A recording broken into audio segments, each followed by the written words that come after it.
Hello, Dr. Hora. Hi. Um, we looked at the importance of understanding gratitude and spiritual quality, Yes. and we talked about envy based on Charles Gorgie's paper, and when he talked about Melanie Klein's findings, Yes. and that envy is the angry feeling that another person possesses and enjoys something desirable, and that if they have it, that somehow we lack it. Right. Right. And also, we touched on the part about envy originating at birth with having to do with breast envy, and sometimes primarily if a baby is not breastfed, they have particular problems later on with this, and that we have to understand that God is the source of our good. Yes. And then we talked about how Jesus always started his metaphysical work with gratitude. Yes. And we quoted Dr. Hora that gratitude is the door to joy. Yes. And so we're about understanding that God supplies all our needs. Right. And that on the human unenlightened level, we have the misperception that any good enjoyed by another is good denied ourselves. Correct. Yes. And so with gratitude as a quality, we are trying to understand that our potential lies in the faculty of awareness. Uh-huh. And the Uh-huh. more we understand life from a higher perspective, Right. then we're fulfilling our mission in life and becoming more enlightened. Yes. And then from this understanding and this awareness, everything that we need springs forth from that. Yes. Yes.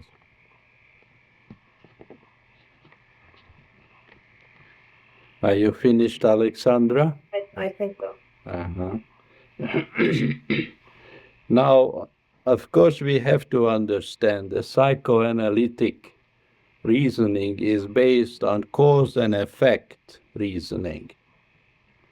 Melanie Klein, being a psychoanalyst, naturally assumes that envy must have a cause. And since the psychoanalytic theories are derived from developmental view of man, they arrive to a conclusion that it must be that it has something to do with breastfeeding. And they attribute envy to orality, that somehow envy is anchored in the mouth. And people who are envious have a tendency to be voracious and insatiable, and they want to suck out the world. And when they don't have a chance to suck out the world, they get depressed. This is a theory based on cause and effect reasoning. Metapsychiatry has discovered that there is no such thing as cause and effect. There are only meanings. You see, this is very important because if you reason from the standpoint of cause and effect, the situation is hopeless. So the damage has been done during the suckling stage, the so-called oral phase of psychosexual development. And what can you do about it? Nothing. Absolutely hopeless. Such a patient who manifests symptoms of envy and depression and orality is condemned to as an incurable, a suffering of an incurable characterological defect. It cannot be healed. At best, it can be somewhat mitigated. Or, as the Freudian solution is, try to help him to sublimate the libido energy tied up in this morality. This also explains, they try to explain fellatio. Do you know what fellatio is, Alexandra? Sort of. What do you mean, sort of? Either you know or you don't know. Is anybody there who knows what fellatio means? Maybe you're afraid to say it. We're looking for someone here with a definition. God knows. We'll be right there. Bob?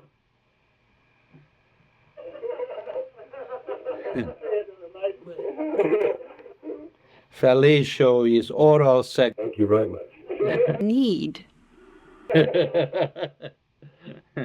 It is, is a desire to derive an orgasm through sucking on another individual's genitals or parts of the body.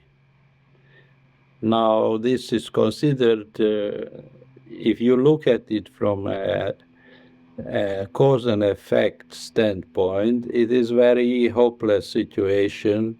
Nobody can really be cured of it. It is just called an oral fixation. And indeed, statistics show that psychoanalytic treatment doesn't have any successes in healing these people. Now, from a metapsychiatric standpoint, we say there is no cause, there is only meaning.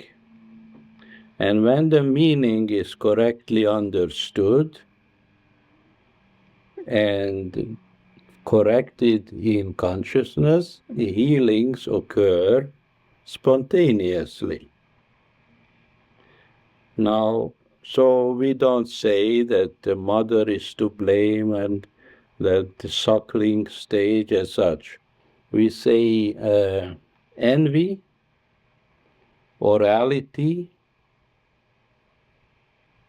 and so-called oral sexuality has a meaning.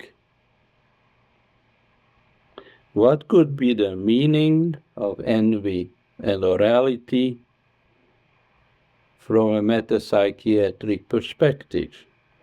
Dr. Adriani, with morality, all forms of oral pleasure, drinking, smoking, eating, all that sort of thing. Pharmacothemia. Pharmacothemia, what is that? Drugs. What? Taking drugs. Taking drugs, right. All these things have something to do with envy. The envy is a very painful condition, and people try to gratify their envy in many ways. The more you gratify your envy, the more envious you become. It is a vicious circle which is progressive in nature and is considered very difficult to heal. No forms of getting something from someone else. That's correct. So we have defined envy. Does anybody know how we defined envy? It is wanting to have what somebody else has. Whether it's possession or a physical attribute or a talent or some mental capacity, envy will always raise its ugly head. And it is the first of the 4 horsemen. If you remember the 4 horsemen, everybody, Are there some new people who have not yet heard of the Four Horsemen? Yes. Yes, Dr. Hora. Could you go over them? Gladly. The Four Horsemen are as follows: envy, jealousy, rivalry, and malice. This is a gradation of galloping evil, which most people are subject to until they grow into spiritual maturity. You see, the healing remedy is growing into spiritual maturity. What characterizes the immature individual from a spiritual standpoint? Does it have something to do with the desire for experiences? Well, that certainly is part of it, but namely the universal assumption that everyone has a mind of his own.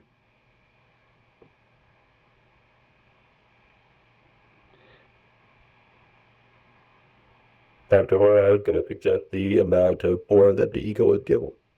The amount of what? Power, F-O-R-E, that is the amount of weight or giving into the ego. Giving into the ego. Well, what is the ego?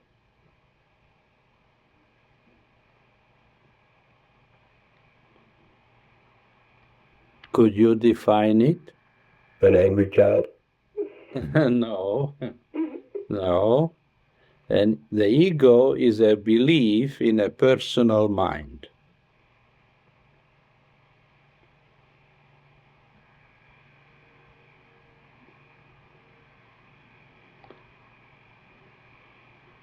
Judging from the silence, I assume that nobody understands what we are talking about. Yeah, to the contrary, I think that to have a mind of your own and a personal mind, that would be the same thing. So That's right. I think you've convinced us. Yeah, okay. Okay. Now, if we have personal minds, then it is up to us to use our personal minds to acquire everything that other people seem to have. So we look around and ask ourselves, what has he got what I ain't got?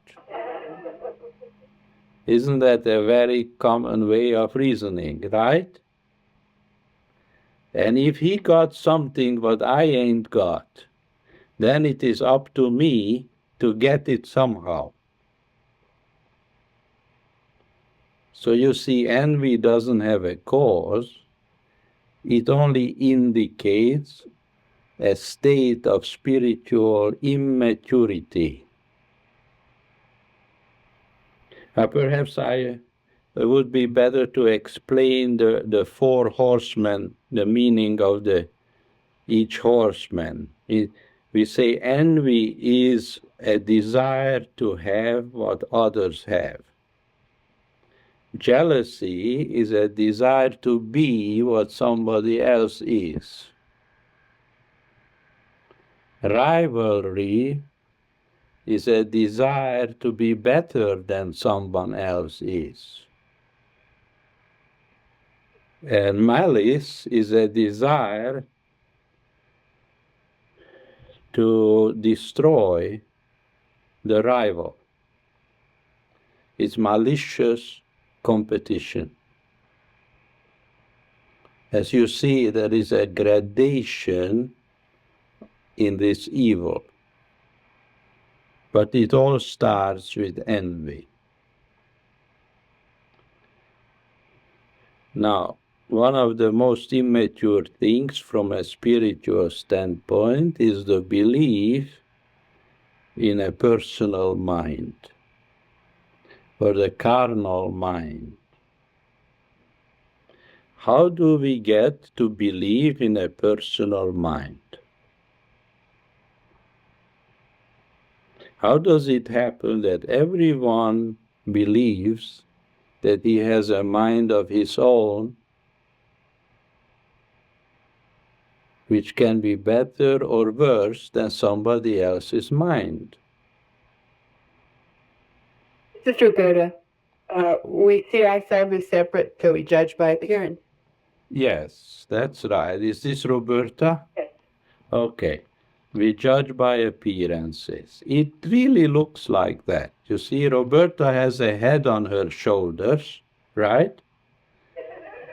Don't judge by appearances. So that's, we jump to these conclusions.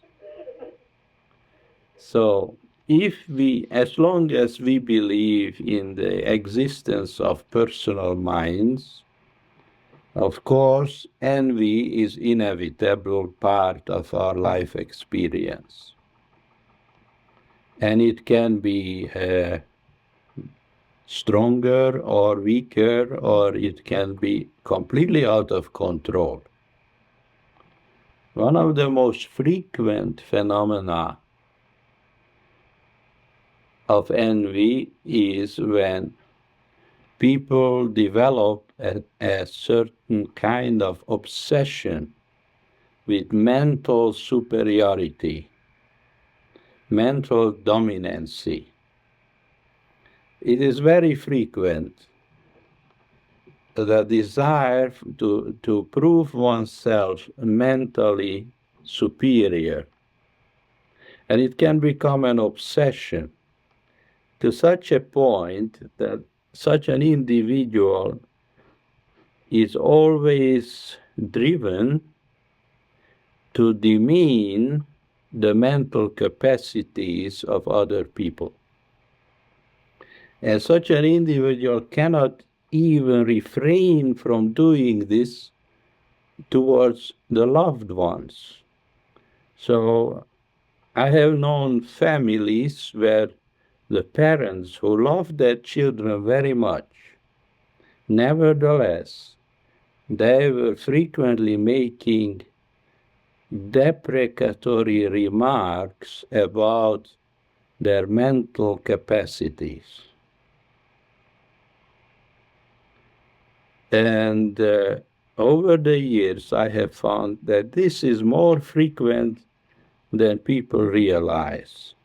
The tendency to demean the mental capacities of other people in order to feel superior to them. Now, this takes place also on an economic level or on a physical level, but more often than not, it is a process of mental rivalry, which can take on such intensity as to be called mental assassination. One of the great tragedies of our educational system is that there are teachers in our schools who are afflicted by this condition, and when they are teaching the children, without even being aware of it, they are making sure that the children will never learn anything, because they have a vested interest in destroying the minds of their students, especially if there is an element of racial or ethnic prejudice connected with it. So, How is this economic? What do you mean by that? well, there is economic envy naturally. You can see it, how people keep comparing their cars. Who can afford what kind of a car? And the idea, if I can afford a more expensive car than my neighbor, that means that I am superior to him. And if he has a better car than I have, then I have an agonizing experience of failure, right? But it happens sometimes. So envy operates all over the place. Physically, Beg your pardon? you mentioned physically too. All right, but we see the physical envy particularly among women who are constantly looking at other women, whether they are slimmer or more shapely or more attractive, and watching their bodies. And this is very much the basis of homosexuality too. The West, the majority of homosexuals are obsessed with the anatomical differences between themselves and other men or women. And the homosexual attraction is based on, quote, admiration of the body. You see, admiration is a disguised form of envy. Did you ever think of that? Admiration is a disguised form Of envy. something admiration or giving. Whatever we admire, we envy.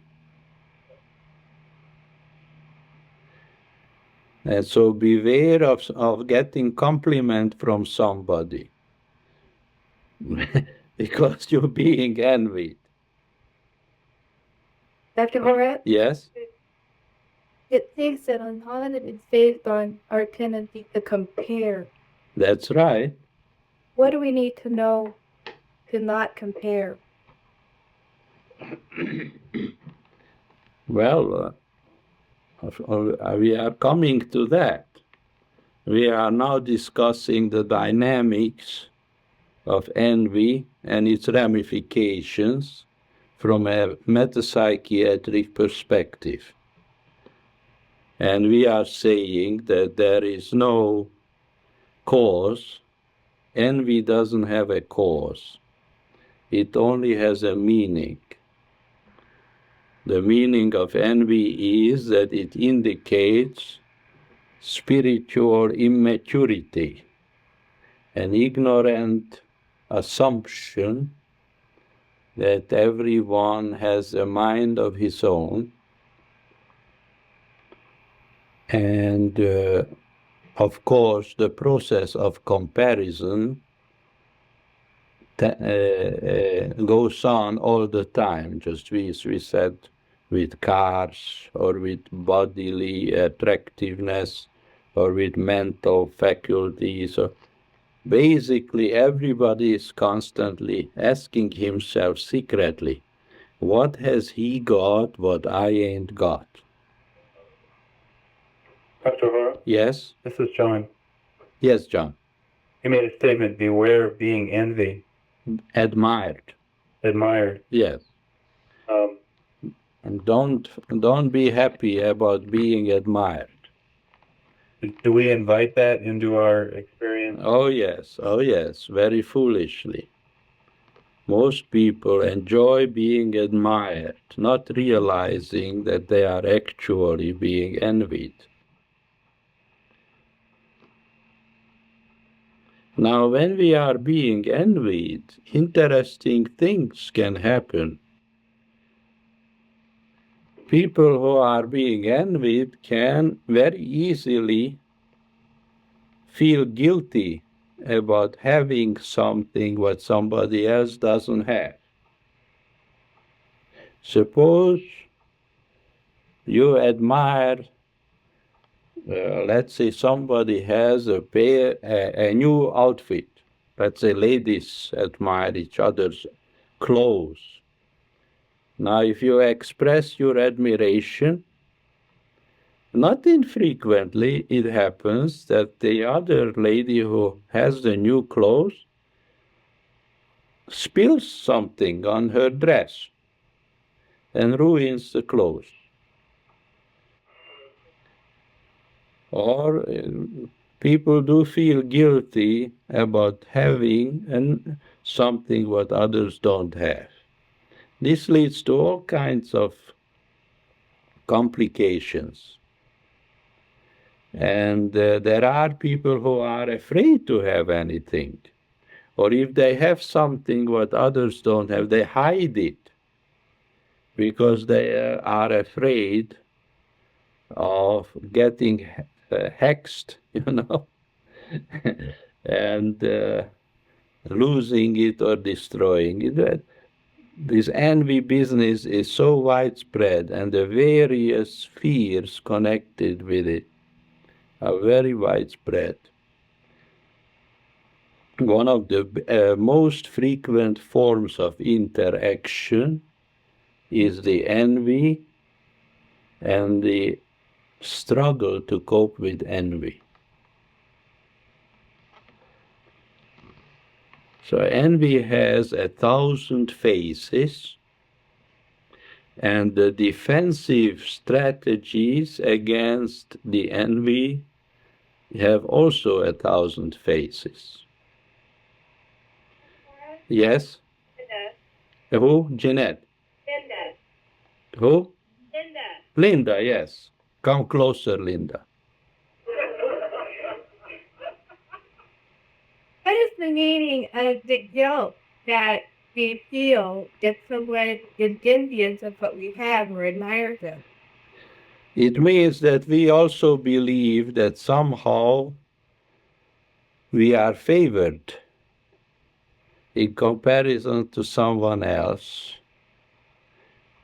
And the idea is that we don't deserve it. Again, there is the fantasy of merit, of the merit system, that some people have something because they deserve it, and some people don't have something because they are not as good as other people. Then there is the idea that God plays favorites with some people. You see, there's 1,000 ways that envy will enter into experience. Dr. Hora, Yes? would that also be the meaning of a fear connected with good tidings, or if things seem to be going well in our lives, or we seem to be enjoying the benefit of good fortune, and we're fearful of that, being taken away? Oh, yes, definitely. Sure. There are many stories in the literature where people were afraid of the good things coming their way in life. Psychoanalysts have discovered that there are people who are afraid to be successful or afraid to be promoted. It is a very well-known fact that people who win at lotteries, when they win money at the lottery, that something evil will happen to them and they will lose it.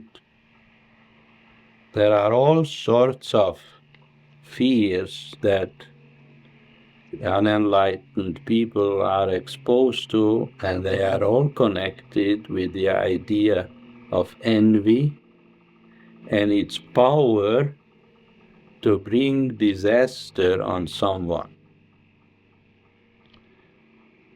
Dr. Hora, Yes? this is Michael. Yes, Michael. Earlier, you spoke about the idea of the obsession of mental dominance, Yes. and that the teacher could make sure that the students didn't learn anything. Yes. Could you describe the dynamics of that? Well, you see, if a teacher is unconsciously obsessed with mental superiority, the issue of mental superiority, he will not tolerate any student to learn anything, well, lest this student might outgrow him in knowledge. He will teach the students and teach them in such a way that they will not be able to learn. This is a well-known fact. Are you surprised at this? Yes. Yeah, unfortunately, there are many teachers like that. There are some teachers who are sincerely generous and have a positive attitude towards the learning process, of course. But there are also and nobody knows that. Not even they themselves know it. But these teachers have very bad results in their teachings. They really don't want anybody to learn anything. And So if you seem to be having rather bad results, then that could be the meaning of it. Parents were unwittingly interested in envy. Their children might have difficulties in school and learning in various ways also, I guess, then. Is that right? Definitely, John. How many times do you hear parents say to their children, oh, you're stupid, oh, you're dumb, or this, you're that, you're an idiot, or something like that. Now, they don't even have to say it. It is enough if they just think it.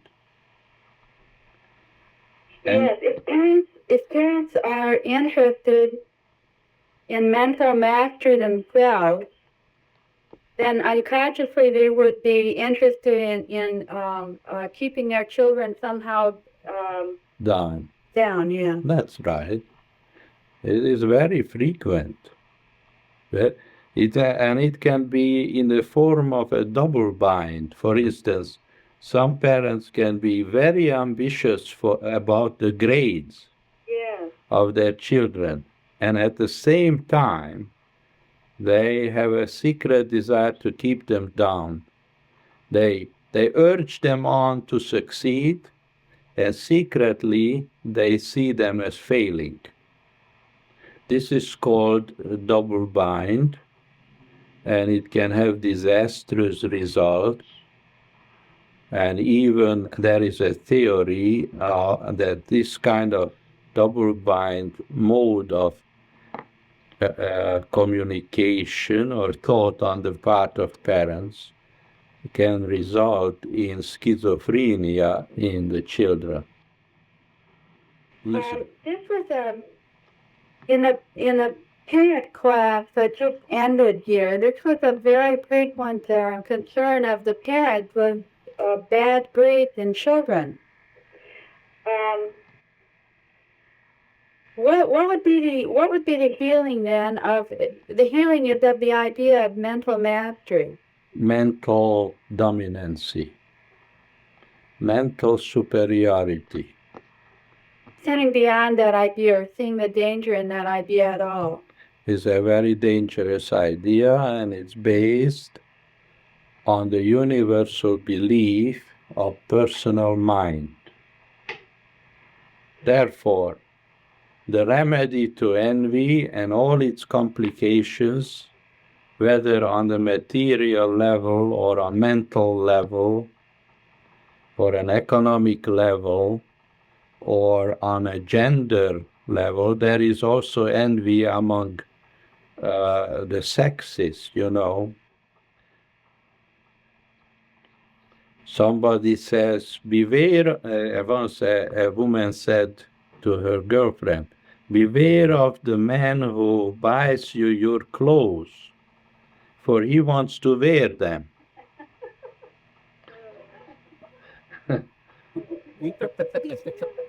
So a man can envy a woman, and a woman can envy a man, and we know the famous theory of penis envy, which Freud had propounded.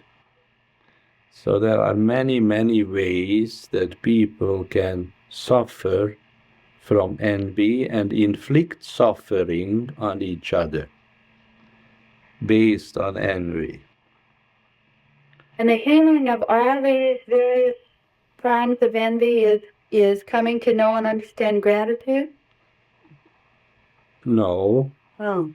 Coming to know and then understand that there is only one mind. God is the only mind, and we all have the same mind. And this mind is infinitely loving and generous to all. And every one of us is a unique individual expression of this infinite mind.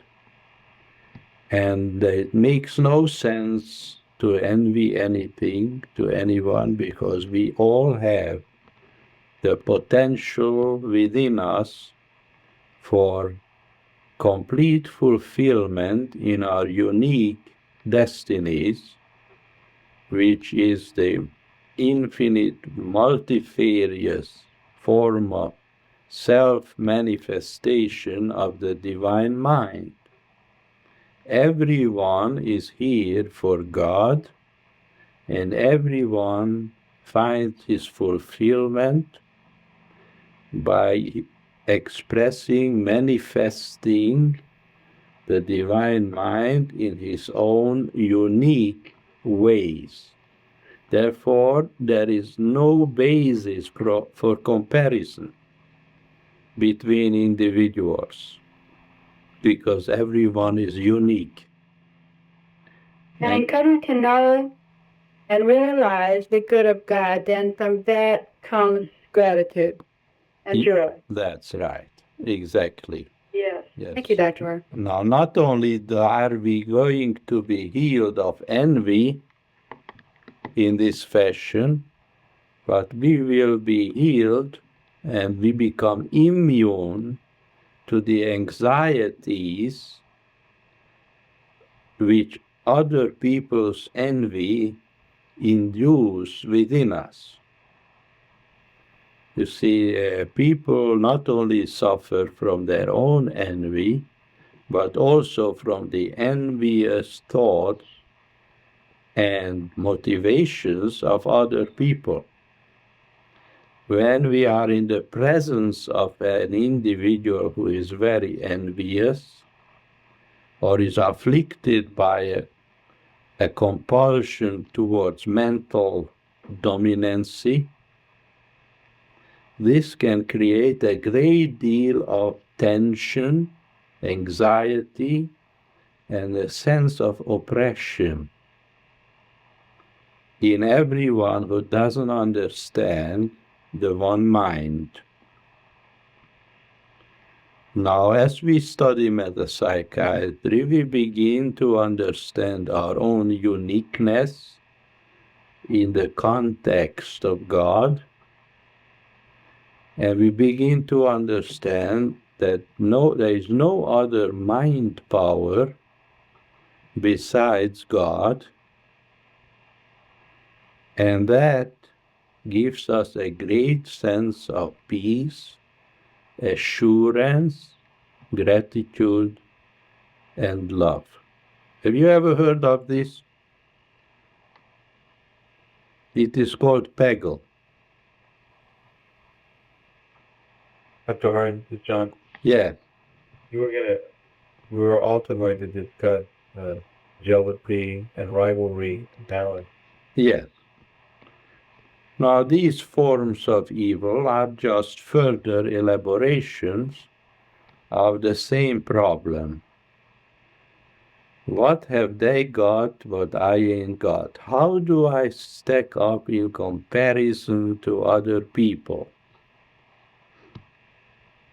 If you start reasoning in this fashion, you inevitably arrive at a point of malice. And malice is very dangerous because it can become malignant.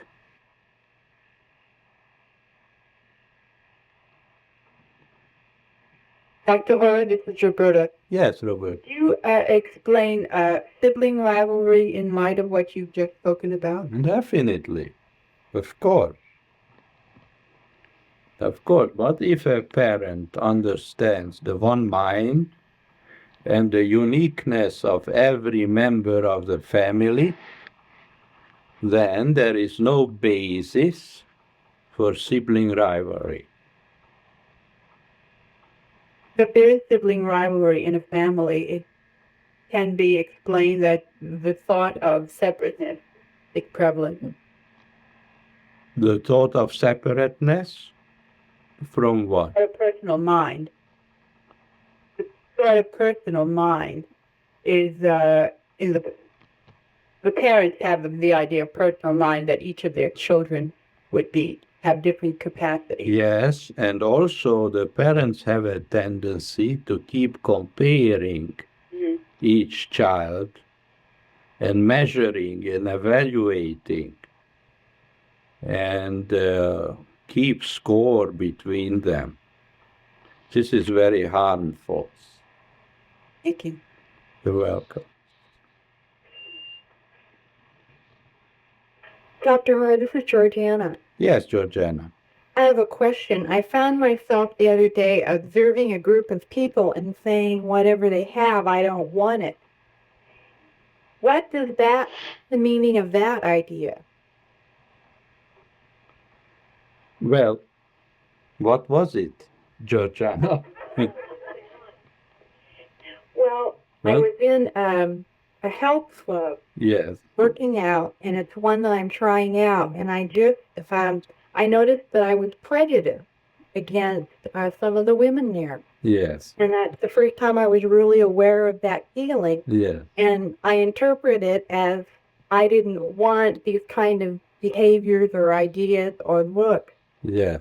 What is the meaning of that? Well, as you know, envy is wanting what somebody else has, right? Now, in what way is not wanting any different from wanting? Yeah, so it's just the other side of the same coin. Exactly, Georgiana. And then a desire, I was aware of the desire to be superior. That's right, exactly. But functionally, I switched to the idea that there was one mind, and none of that was true at all. You see? You see? Isn't that wonderful to have this refuge? It was because it made the health club, it's now changed since I changed my perspective. You see? That's wonderful. God is my refuge and strength, says the Bible. In him shall I trust. Thank you. You're welcome. Dr. Hora, this is Alexandra. Yes, Alexander. You talked about parents who compare their children with each other, Yes. and I would like to understand the meaning of a parent who would continually build up one son, the older son, and then belittle the younger one, always making comparisons until this younger child is showing signs now of possibly being retarded. Yes. And I just had the sense when all this was being told to me by the father that there's an explanation. I don't really believe that the younger boy is retarded, but I think he's been influenced. Yes. I'm trying to understand, in the light of the mental mastery of the parent, what the meaning is. Of building up one son and then belittling the other one. Well, again, it is the same as what Georgiana has explained. It's the two sides of the same coin. If we believe in a personal mind, then we will assume that some people have superior personal minds, and some people have inferior personal minds. And this kind of perspective on our fellow men can be devastating, especially in a family or in a school. If a teacher entertains these fantasies, it can be absolutely devastating. Dr. Ron, is it important at all in understanding this that the one boy that gets built up looks very much like the father and the other doesn't at all? Well, now we would have to speculate about the secret fantasies and motivations of a mother whom we have never met, right? Yeah. So it is not appropriate to go into that. Okay, that helped. Thank you.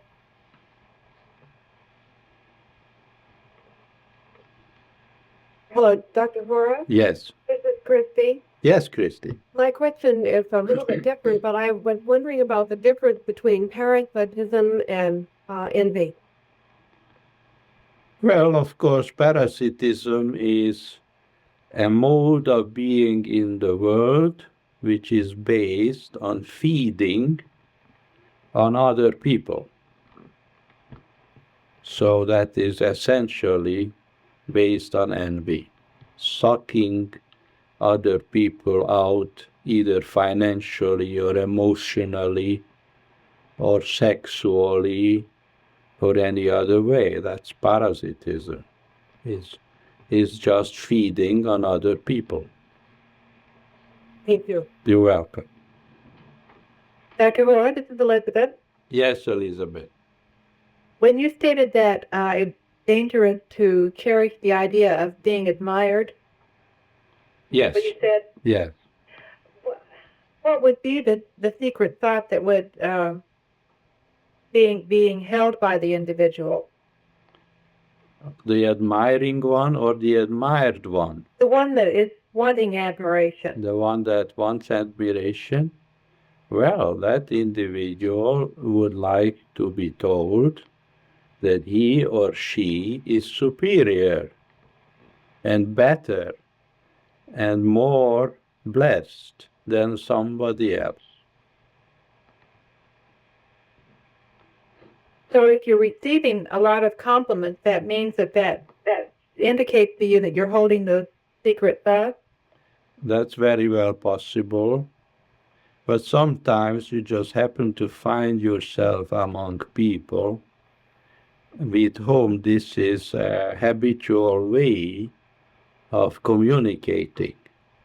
They may not mean it at all. Sometimes,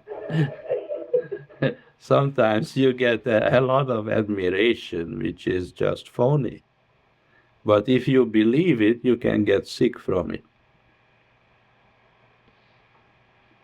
So the thing to would be to put your focus to the understanding that there is only one mind whenever that That's you're faced with that's right. individual. That's right. Thank you very much. Yes, you're welcome. Dr. Hora, Yes. in our family, we've recently been discussing the problem of desiring to be liked. Yes. And my teenage daughter was asking me about this. When you realize that you're thinking about what other people are thinking about you at school, she was saying she feels that some of the kids don't like her, and it really bothered her. And she doesn't know how to be healed of it, and I really didn't know what to tell her. On this subject, what would you say to a teenager in that situation? Well, of course, it is considered normal to want to be liked, especially with girls. They spend a lot of time in front of the mirror making sure that they look good so that they would be liked. Now, with a teenager, it is inevitable and sort of acceptable until it leads to troublesome experiences. But we have to outgrow the desire to be liked and the desire to be admired, because we are not here for ourselves. We have to learn to be here for God. Now, Jesus. Now, though, from this, and she can see that, and she's asking me to help her. And I told her maybe if she could turn her attention from herself to a better idea, doing her schoolwork, what's needed at the time. Well, do you think Fight for an answer for her at this uh, stage of her do, life? do you think Jesus wanted to be liked? No. What, what did he want? Or did he want to be admired? No. What did he want? He was interested in the good of God. Well, that's true, but Not God's will. he wanted to manifest the nature of God to the world so that everybody could become aware of it. He said, "He that had seen me had seen the Father. I and the Father are one." So what he said, that I am here to manifest the nature and the qualities of God.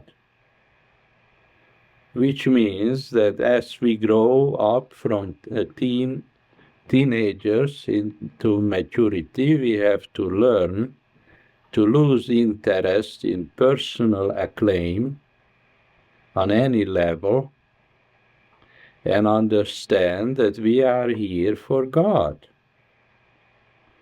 And the more perfectly we understand this, the more fulfillment we will find in life. The more harmoniously we will prosper in this life. And we shall be immune to the four horsemen coming at us from any direction. This will cease to be a problem.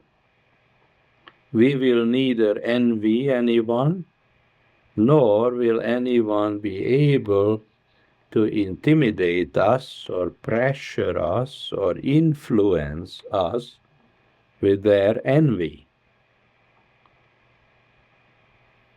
And that's a glorious liberty of the children of God. Dr. Hora, you say we are all living souls, Yes, but in various degrees of realization. that's correct. So there are differences in that respect, and often I see that there is also a spiritual envy, and that someone may think I'm not as far advanced as some others spiritual students. Now, there is no spiritual envy. There's no such thing. Well, what would we call it? There is only a misunderstanding of spiritual progress in human terms. Could you explain that a little further? Because this is often heard among students of metapsychiatry, that there is even sometimes, very occasionally, of course, someone may talk about, they compare. Yes.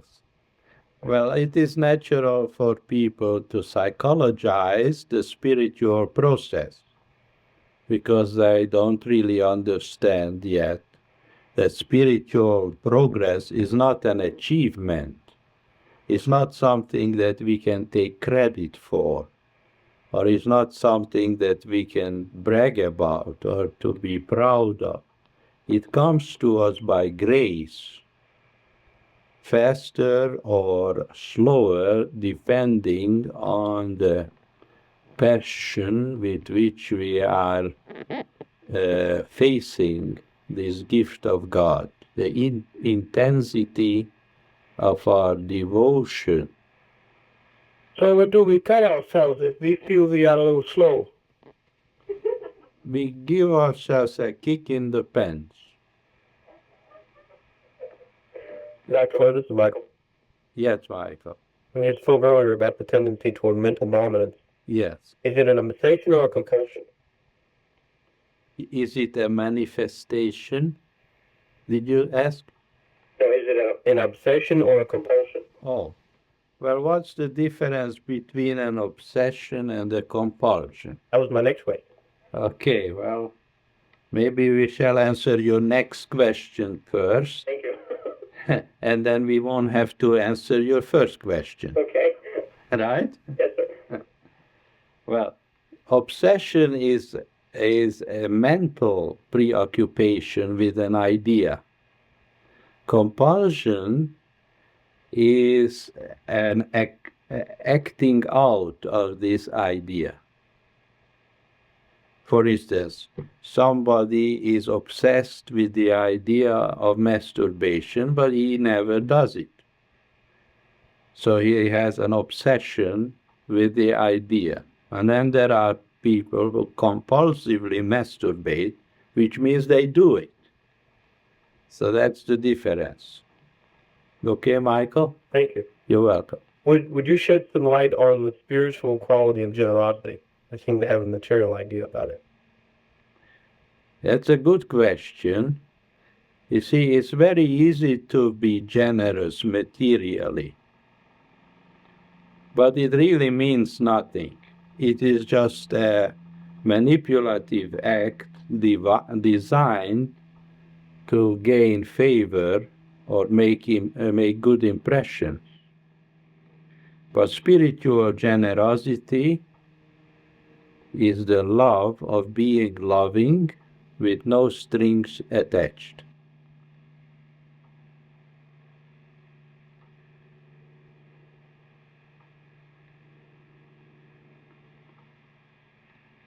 Thank you, Lord. Thank you. You're welcome.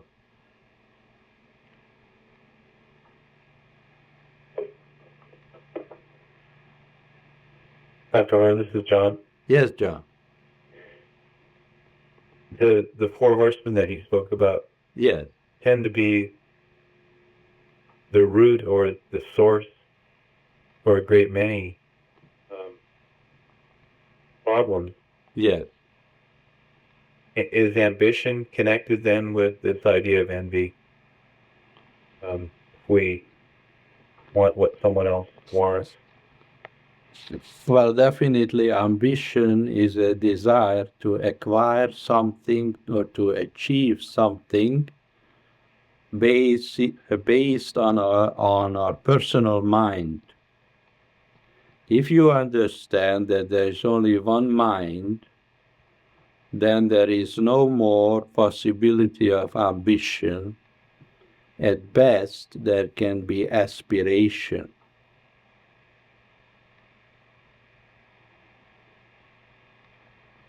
Then could you expand a little bit on the meaning of fear of being successful or Fear of being successful? Well, if you are successful, surely there will be some people who will envy you. So the fear of success is a fear of envy.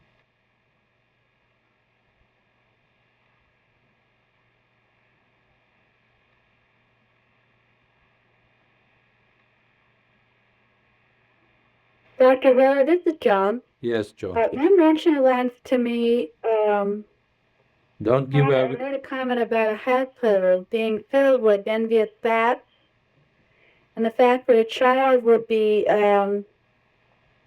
affected by that, so that possibly your fear of success then could it come from having lived in a household where the people were envious? Well, of course, now you are reasoning in the context of cause and effect. Sorry, I said anything.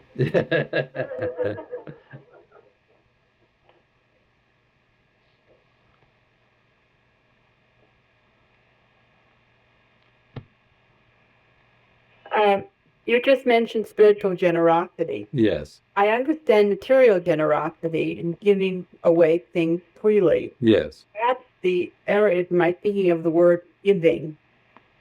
I don't understand spiritual generosity.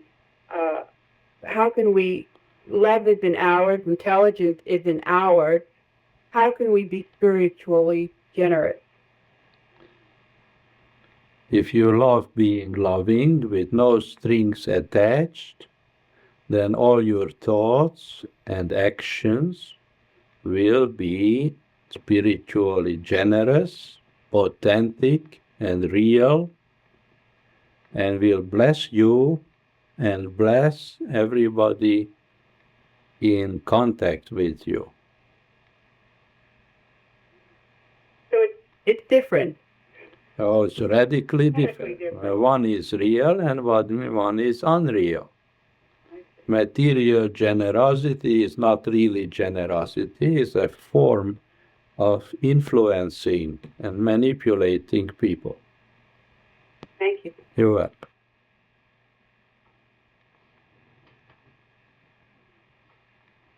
We are just from at the end of our session now. Thank you very much. You're welcome. Bye, everyone.